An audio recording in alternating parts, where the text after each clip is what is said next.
So when we're talking about core words, these are the primary words that we use when you're communicating.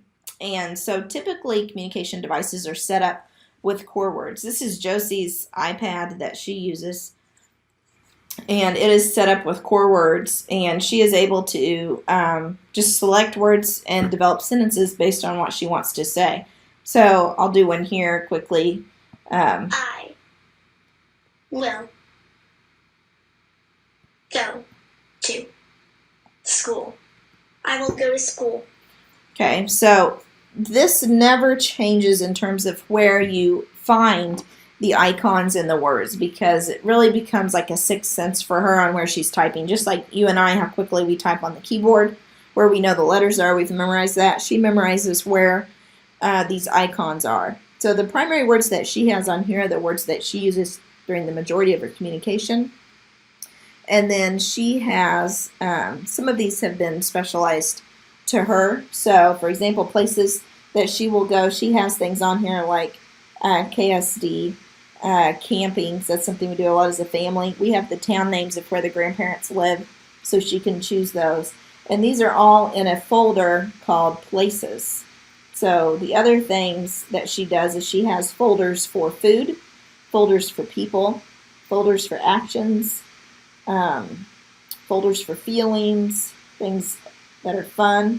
Let's see what she's put on here, because she helped develop this. She's got painting, puzzles, card games, board games, Play-Doh, crafts and art, swing. Those are all things that she likes to do. So some of this has been individualized for her. And then some things about just talking and communicating. There's a folder for that with questions like, what do you think? Or I understand, or I don't understand, some things like that.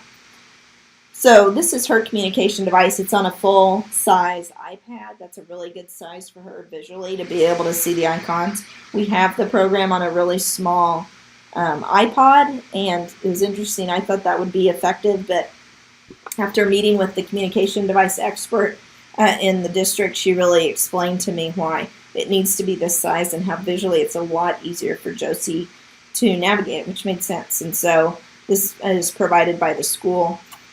Josie typically uses this during writing instruction at our neighborhood building. She does not use it at the school for the deaf because there her primary language is signing, and everyone in the building signs, so she doesn't need this communication device.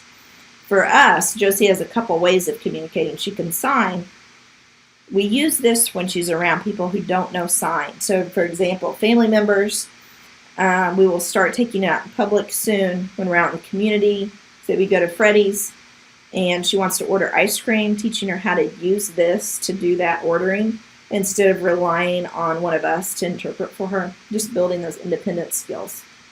So that's kind of why she has two different forms of communication. But this is a really typical type of communication device. Ripley, that I pointed out to you earlier, she uses Proloquo 2 and has used it for several years, is very, very effective at using it on the iPad.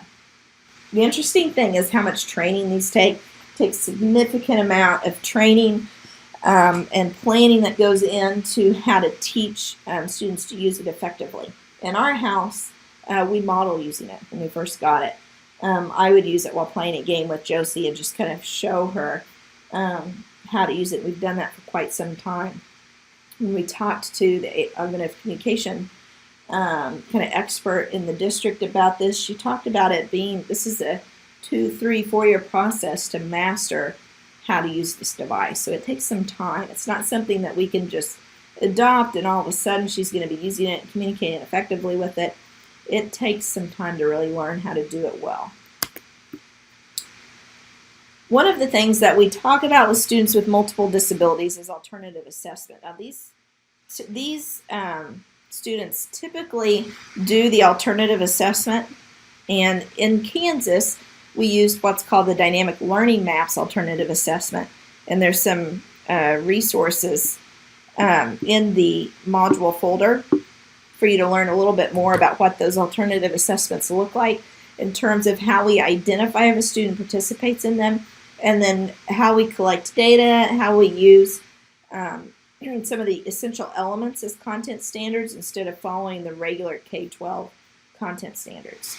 So one of the important things that you do in every single IEP is determine if your students are, one, going to take the state assessment, two, are they going to take it with accommodations and modifications, and then three, are they eligible for the alternative assessment?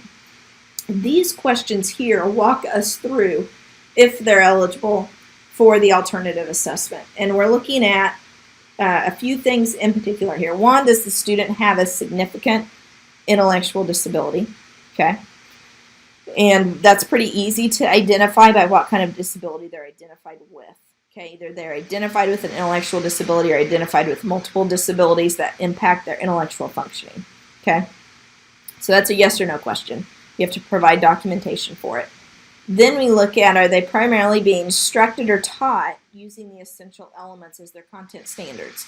So are their typical IEP goals not necessarily grade level related academic content standards? Their goals in their IEP are addressing those essential elements, which is kind of an alternative curriculum for our students with multiple disabilities. If so, again, that's a yes, looking at qualifying for an alternative assessment. And then the last question they ask is, does the student require extensive, direct, individualized instruction to achieve measurable goals? Okay, and typically with students with multiple disabilities, they do. They're requiring some pretty extensive, repeated, individualized instruction in a special education classroom setting. And they're also using materials that are adapted significantly, right, to help them learn that information. So these are the questions that you should be walking through, especially when you're working with a student with multiple disabilities, and you get to that assessment piece in the IEP at thinking about, okay, does the student qualify for an alternative assessment or not? Some of the things that are not allowable or acceptable as considerations for determining whether or not a student can take the alternative assessment are listed here. For example, if you say, hey, this student has poor attendance, they've been absent a ton, there's no way they can take the regular assessment, they're not ready for it, they do not qualify for the alternative assessment based on that alone. Also, if you say the student's behavior is just so disruptive, I can't imagine they're going to be able to take the state assessment, I really think they need this alternative assessment, that is not an acceptable consideration. Okay. Things like expected poor performance on the general ed assessment. Okay. If you hear that discussed in the IEP meeting saying, you know what, we know they're going to perform really poorly on the general ed assessment, let's do the alternative assessment. That is not an allowable consideration. You've got to go back and answer those questions to make sure that student definitely qualifies. Okay. Also, in terms of, you can't just automatically say that they qualify for the alternative assessment because of their accommodations are too involved. So let's say they have an augmentative communication device. So we say, hey, they're going to automatically qualify for the alternative assessment. We can't do that.